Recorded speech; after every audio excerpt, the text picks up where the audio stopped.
Women especially, we don't just target women, but we're inclusive to all, but women were never known to put themselves first. And I think what's important now, and especially since COVID, is people are starting to put themselves first. So they have something accessible in Bancroft. They don't need to drive to Belleville or, Peterborough. They don't need to drive to Ottawa to get services done. They can get it downtown. So I have been a nurse for over a decade now, mostly in geriatrics, but I also have my skin care, my wound care, I have my foot care, I have pretty much any certification that you can have as a nurse. And I wanted to offer something that was a little holistic, but also something that they could try and get OHIP cover. And so like the B12 injections, clients come in monthly for their IV therapy too, just so that they don't have to go to Peterborough. They are mostly services that are offered in bigger cities, but not rural. I think a lot of people appreciate that we treat everyone like our family. We treat everyone like our best friends. They come in the door, we greet them, we get them a cup of coffee. We actually make a point to know our clients. We ask them how their weekend was, how their children's doing. A lot of my clients end up becoming friends.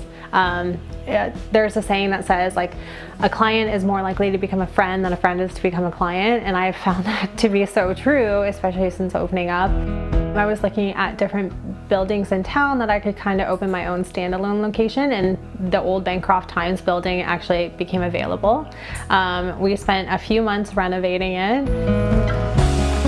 We have been pretty much booked solid in the medical aesthetics industry since June.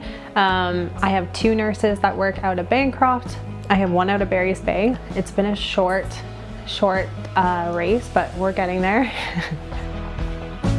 It was pretty basic in here. We had our front desk, who was made by a family member, and then we had the treatment room, and we weren't really sure what we were doing with our waiting area.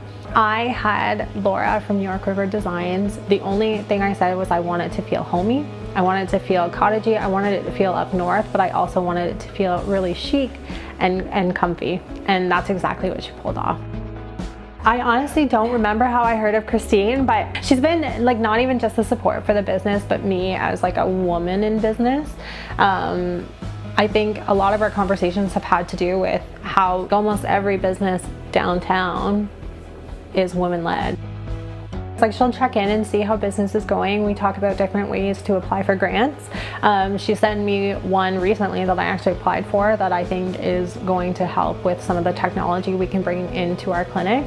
I don't necessarily think that I would have been where I am today as successful if I didn't have a little bit of coaching my way. And it's a complimentary service from the county, and I don't understand why people wouldn't jump on this opportunity.